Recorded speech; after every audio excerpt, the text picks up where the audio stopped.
ಮೈತ್ರಿ ಈಗಾಗಲೇ ಹುಮ್ಮಸ್ಸಿನಲ್ಲಿರುವಂತಹ ದೋಸ್ತಿಗೆ ಮತ್ತೊಂದು ರೀತಿಯಲ್ಲಿ ಟಿಕೆಟ್ ಆಯ್ಕೆ ಕಗ್ಗಂಟಾಗಿ ಹೋಗಿದೆ. ಕ್ಷೇತ್ರ ಬಿಟ್ಟುಕೊಡೋದಕ್ಕೆ ಬಿಜೆಪಿ ಹಿಂದೇಟನ್ನ ಹಾಕ್ತಾ ಇರುವಂತದ್ದು. ಆದರೆ ಜೆಡಿಎಸ್ ಪಟ್ಟು ಬಿಡ್ತಾ ಇಲ್ಲ. ಕೋಲಾರಕ್ಕಾಗಿ ಬಿಜೆಪಿ ಜೆಡಿಎಸ್ ಮೈತ್ರಿಯಲ್ಲಿ ಒಡಕು. ಎಲೆಕ್ಷನ್ ಹೊತ್ತಲ್ಲೇ ಮಿತ್ರ ಪಕ್ಷದ ನಾಯಕರ ಬಗ್ಗೆ ಬೇಸರ ವ್ಯಕ್ತವಾಗ್ತಾ ಇದೆ.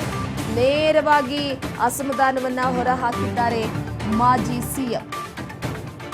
ಮಾಜಿ ಮುಖ್ಯಮಂತ್ರಿ ಎಚ್ ಡಿ ಕುಮಾರಸ್ವಾಮಿ ಅವರು ಈಗಾಗಲೇ ಘೋಷಣೆ ಮಾಡಿರುವಂತದ್ದು, ಹಾಸನ, ಮಂಡ್ಯ, ಕೋಲಾರ ಕ್ಷೇತ್ರಗಳಲ್ಲಿ ಜೆಡಿಎಸ್ ಅಭ್ಯರ್ಥಿಗಳನ್ನ ನಿಲ್ಲಿಸ್ತೇವೆ ಅಂತ. ಆದರೆ ಜೆಡಿಎಸ್ನಲ್ಲಿ ಕೋಲಾರಕ್ಕಾಗಿ ಟಿಕೆಟ್ ಬೇಡಿಕೆ ಇಟ್ಟಿದ್ರೆ ಬಿಜೆಪಿಯಲ್ಲಿ ಜೆಡಿಎಸ್ನಲ್ಲಿ ಮೈತ್ರಿ ಒಡಕು ಮೂಡುತ್ತಾ ಹಾಕಿದೆ. ಕೇಳಿರೋದೇ 3-4 ಕ್ಷೇತ್ರ, 5-6 ಕ್ಷೇತ್ರವನ್ನೇನು ಕೇಳಿಲ್ಲ ಅನ್ನುವ ಮುಖಾಂತರವಾಗಿ ಕುಮಾರಸ್ವಾಮಿ ಅವರು ಹೇಳಿಕೆ ನೀಡಿರುವಂಥದ್ದು. ಮತ್ತೊಂದು ಕಡೆ ಮೈತ್ರಿ ಪಾಳೆಯದಲ್ಲಿ ಅಕಸ್ಮಾತ್ ಏನಾದರೂ ಕುಮಾರಸ್ವಾಮಿ ಅವರು ಬೇಡಿಕೆ ಇಟ್ಟಿರುವಂತಹ ಕೆಲವೊಂದಿಷ್ಟು ಕ್ಷೇತ್ರಗಳು ಸಿಗಲಿಲ್ಲ ಅಂತಂದ್ರೆ ಮತ್ತೆ ಕುಮಾರಸ್ವಾಮಿ ಅವರು ಅಸಮಾಧಾನಿತರಾಗೋದಲ್ಲಿ ಎರಡು ಮಾತಿಲ್ಲ. ಪ್ರಮುಖವಾಗಿ ಹೇಳಬೇಕು ಅಂತಂದ್ರೆ ಕುಮಾರಸ್ವಾಮಿ ಅವರು ತಮ್ಮ ಜೆಡಿಎಸ್ನ ಭದ್ರಕೋಟೆಯನ್ನ ಈಗಾಗಲೇ ಬಲಪಡಿಸಿಕೊಳ್ಬೇಕು ಅನ್ನುವಂತಹ ನಿಟ್ಟಿನಲ್ಲಿ ಪ್ರಯತ್ನವನ್ನ ಪಡಲಾಗ್ತಾ ಇದೆ. ಆ ಹಿನ್ನೆಲೆಯಲ್ಲಿ ಕೇಳಿರುವಂತಹ 3-4 ಕ್ಷೇತ್ರಗಳಲ್ಲಿ ದಳ ಅಭ್ಯರ್ಥಿಗಳು ಸ್ಪರ್ಧೆ ಮಾಡಲಿದ್ದಾರೆ. ಹಾಸನ, ಮಂಡ್ಯ, ಕೋಲಾರ. ಹಾಸನದಲ್ಲಿ ಈಗಾಗಲೇ ಪ್ರಜ್ವಲ್ ರೇವಣ್ಣ ಅವರ ಸ್ಪರ್ಧೆ, ಅದರ ಜೊತೆಗೆ ಮಂಡ್ಯ ಕ್ಷೇತ್ರದಲ್ಲಿ ಕಾಂಗ್ರೆಸ್ನಿಂದ ಅಭ್ಯರ್ಥಿಯನ್ನ ಕಣಕ್ಕಿಳಿಸಲಾಗಿದೆ. ಜೆಡಿಎಸ್ನಿಂದ ಮಂಡ್ಯ ಕ್ಷೇತ್ರದ ಪಟ್ಟನ್ನ ಕೂಡ ಹಿಡಿಯಲಾಗಿದೆ. ಈಗಾಗಲೇ ಅಲ್ಲಿಂದನೇ ಅಭ್ಯರ್ಥಿಗಳನ್ನ ನಿಲ್ಲಿಸ್ತೇವೆ ಅಂತ ಕುಮಾರಸ್ವಾಮಿ ಹೇಳಿಕೆಯನ್ನ ಕೊಟ್ಟಿದ್ದಾರೆ. ಇನ್ನ ಕೋಲಾರ ಕ್ಷೇತ್ರದಲ್ಲಿ ಕಗ್ಗಂಟಾಗಿ ಹೋಗಿದೆ. ಬಿಜೆಪಿಯಿಂದಲೂ ಕೂಡ ಒತ್ತಡ ಇದೆ ಕೋಲಾರ ಕ್ಷೇತ್ರದ ವಿಚಾರವಾಗಿ. ಮತ್ತೊಂದು ಕಡೆ ದೋಸ್ತಿ ಮಾಡಿಕೊಂಡಿರುವಂತಹ ಜೆಡಿಎಸ್ನಿಂದಲೂ ಕೂಡ ಒತ್ತಡ ಇರುವಂತದ್ದು. ಆದರೆ ಕೋಲಾರ ಕ್ಷೇತ್ರದಿಂದ ಯಾರಿಗೆ ಟಿಕೆಟ್ ಸಿಗುತ್ತೆ ಅನ್ನುವಂಥದ್ದು ಸದ್ಯಕ್ಕೆ ಪ್ರಶ್ನೆ ಆಗಿದೆ. ಮೈತ್ರಿ ಏನೋ ಮಾಡ್ಕೊಂಡಿದ್ದಾಗಿದೆ, ಆದರೆ ಕುಮಾರಸ್ವಾಮಿ ಅವರು ಕೇಳಿರುವಂತಹ ಕ್ಷೇತ್ರಗಳ ವಿಚಾರವಾಗಿ ಬಿಜೆಪಿ ಹೈಕಮಾಂಡ್ ಯಾವ ರೀತಿ ನಿರ್ಧಾರವನ್ನ ತೆಗೆದುಕೊಳ್ಳುತ್ತೆ. ಬಿಜೆಪಿ ಪಕ್ಷದಲ್ಲಿ ಸಾಕಷ್ಟು ನಿಷ್ಠಾವಂತರಾಗಿ ಈಗಾಗಲೇ ಪಕ್ಷದಲ್ಲಿ ಗುರುತಿಸಿಕೊಂಡಿರುವಂತವರಿಗೆ ಟಿಕೆಟ್ ಅನ್ನ ಕೊಡದೆ ಮತ್ತಷ್ಟು ಬಿಜೆಪಿ ಪಾಳೆಯದಲ್ಲಿ ಆಲ್ರೆಡಿ ಒಡಕು ಮೂಡಿದೆ.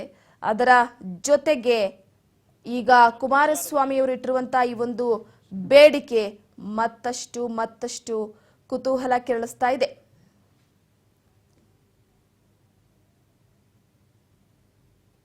ಬಿಜಾಪುರದಲ್ಲಿ 2-3 ಕ್ಷೇತ್ರ ನಾವು ಬಿಜೆಪಿಗಿಂತ 2-3 ಕ್ಷೇತ್ರದಲ್ಲಿ ಮೇಲಿದ್ದೇವೆ.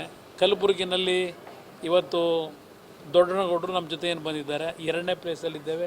ಬಿಜೆಪಿ 3ನೇ ಪ್ಲೇಸಲ್ಲಿದೆ. ಇಂಥ ಕ್ಷೇತ್ರಗಳಲ್ಲಿ ನಮ್ಮ ನಾಯಕರನ್ನು ಯಾವ ರೀತಿ ಬಳಕೆ ಮಾಡ್ಕೋಬೇಕು, ಇದ್ರ ಬಗ್ಗೆ ಹೈಕಮಾಂಡ್ ಬಿಜೆಪಿಯವರ ಜೊತೆ ಚರ್ಚೆ ಆಗಬೇಕು. ನಮಗೆ ಗೌರವಯುತವಾದಂಥ ರೀತಿಯಲ್ಲಿ ಚುನಾವಣೆಯನ್ನು ಹಾಕಿದರೆ ನಮ್ಮನ್ನು ಕಡೆಗಣಿಸಿದರೆ ಅದರಿಂದ ಆಗ್ತಕ್ಕಂಥ ಎಫೆಕ್ಟ್ ಏನು ಅಂತಕ್ಕಂಥದ್ದನ್ನು ಸಭೆಯಲ್ಲಿ ಚರ್ಚೆ ಮಾಡ್ಕೊಂಡಿದ್ದಾರೆ. ಇದೆಲ್ಲವನ್ನು ಬಿಜೆಪಿಯ ಹೈಕಮಾಂಡ್ಗೂ ಚರ್ಚೆ ಮಾಡಿ ಎಲ್ಲರನ್ನೂ ಒಳ್ಳೆ ರೀತಿಯಲ್ಲಿ ಸೌಹಾರ್ದತೆಯಿಂದ ಒಂದು ಯುನೈಟ್ ಆಗಿ ಕೆಲಸ ಮಾಡತಕ್ಕಂಥ ನಿಟ್ಟಿನಲ್ಲಿ ಯಾವ ರೀತಿ ಕಾರ್ಯಕ್ರಮಗಳನ್ನು ರೂಪಿಸಬೇಕು ಅಂತಕ್ಕಂಥದ್ದನ್ನು ತೀರ್ಮಾನ ಮಾಡಿ. ಈಗ ನಿಮಗೆ ನಾನು ಅದನ್ನು ಮುಟ್ಟಿಸ್ಬೇಕು ಅಂತಲೇ ಎಲ್ಲರೂ ಅವತ್ತು ಹೇಳಿದೆ. ಇವತ್ತು ಪ್ರಮುಖವಾಗಿ ಚರ್ಚೆ ಮಾಡಿರ್ತಕ್ಕಂಥದ್ದು ಏಕೆಂದರೆ ನಮ್ಮ ಕೆಲವರು ಪ್ರಮುಖರು ಒಂದು ಮಾತು ಹೇಳೋದು, ಇವತ್ತು JDS BJP ಹೊಂದಾಣಿಕೆ JDSಗೆ ಏನಂತ ದೊಡ್ಡ ಮಟ್ಟದ ಅನುಕೂಲ ಇಲ್ಲ. ಇವರೆಲ್ಲ ಹೇಳಿದ್ದು ನಮ್ಮ ಪಕ್ಷದ ಮುಖಂಡರುಗಳು.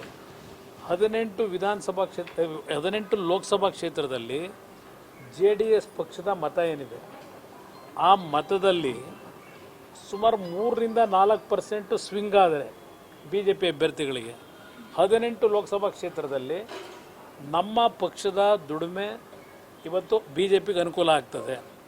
ಇದನ್ನು ಹೈಕಮಾಂಡ್ ಗಮನಕ್ಕೆ ತನ್ನಿ, BJP ನಾಯಕರಿಗೂ ತನ್ನಿ, ಸರಿಯಾದ ರೀತಿ ಬಳಕೆ ಮಾಡ್ಕೊಳ್ಳಿ. ಇಲ್ಲೇ ಇದ್ರ ಮುಂದೆ ಪೆಟ್ಟು ಬಿದ್ದರೆ ಅದರ ಸಾಧಕ ಬಾಧಕಗಳು ಅವ್ರ ಜವಾಬ್ದಾರಿ, ನಾವು ಜವಾಬ್ದಾರರಾಗಲ್ಲ. ಇರಲಿ, ನಾನು ಅದರ ಬಗ್ಗೆ ಈಗ ಅಧಿಕೃತವಾಗಿ ಘೋಷಣೆ ಆಗೋವರೆಗೂ ಮಾತನಾಡಲ್ಲ. ನಾನು ಏನು 6 ಸೀಟು 7 ಸೀಟು ಏನು ಕೇಳಿಲ್ಲ. ನಾನು ನಮ್ಮ ಒಂದು ನಡುವೆ ಮಾತುಕತೆ ನಡೆದಂಥ ದಿನದಿಂದಲೂ ನಾವು ಕೇಳಿರ್ತಕ್ಕಂಥದ್ದೇ 3 ಸೀಟು, 3ರಿಂದ 4 ಸೀಟ್ ಕೇಳಿದ್ದೇವೆ. ಬಹುಶಃ ನಮ್ಮ ಶಕ್ತಿ ಅವ್ರಿಗೂ ಗೊತ್ತಿದೆ. 3ರಿಂದ 4 ಸೀಟನ್ನು ಇವತ್ತು ಕೊಡ್ತಾರೆ ಅಂತಕ್ಕಂಥ ನಂಬಿಕೆಯನ್ನು ನಾನು ಇಟ್ಕೊಂಡಿದ್ದೇನೆ. 2 ಸೀಟ್ ತಗೊಳ್ಳಿಕ್ಕೆ ನಾನು ಇಷ್ಟೆಲ್ಲ ಪ್ರಯತ್ನ ಪಡಬೇಕಾ, ಇಷ್ಟೆಲ್ಲ ಹೊಂದಾಣಿಕೆ ಬೇಕಾ ನನಗೆ? ಹಾಸನದಲ್ಲಿ ಮತ್ತು ಮಂಡ್ಯದಲ್ಲಿ ಈಗಲೂ ಹೇಳ್ತೀನಿ, ಸ್ವತಂತ್ರವಾಗಿ ನಮ್ಮ ಅಭ್ಯರ್ಥಿಗಳು ಗೆಲ್ತಾರೆ. ಸ್ವತಂತ್ರವಾಗಿ ಹೋದರೆ ಟ್ರಯಾಂಗ್ಯುಲರ್ ಕಂಟೆಸ್ಟ್ ಆದರೆ ಸುಲಭವಾಗಿ ಗೆಲ್ತೀವಿ, ಸುಲಭವಾಗಿ ಗೆಲ್ತೀವಿ. ಆದರೆ ನಾನು ಹೇಳ್ತಾ ಇದ್ದೀನಲ್ಲ, ನಮ್ಮ ಪ್ರಮುಖರೇನು ಚರ್ಚೆ ಮಾಡಿದ್ದಾರೆ, 18 ಲೋಕಸಭಾ ಕ್ಷೇತ್ರ ಬಿ ಜೆ ಪಿ ನಾಯಕರುಗಳಿಗೆ ಇವತ್ತು ನೀವು ಸಂದೇಶ ಕೊಡಬೇಕು ಅಂತಕ್ಕಂಥದ್ದನ್ನೇ ಹೇಳಿದ್ದಾರೆ.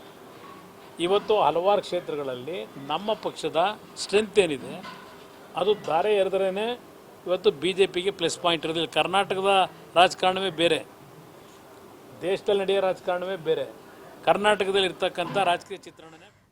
ಸೀಟು ಹಂಚಿಕೆ ಬಗ್ಗೆ ಅಧಿಕೃತವಾಗಿ ಘೋಷಣೆ ಆಗೋವರೆಗೂ ಕೂಡ ನಾವು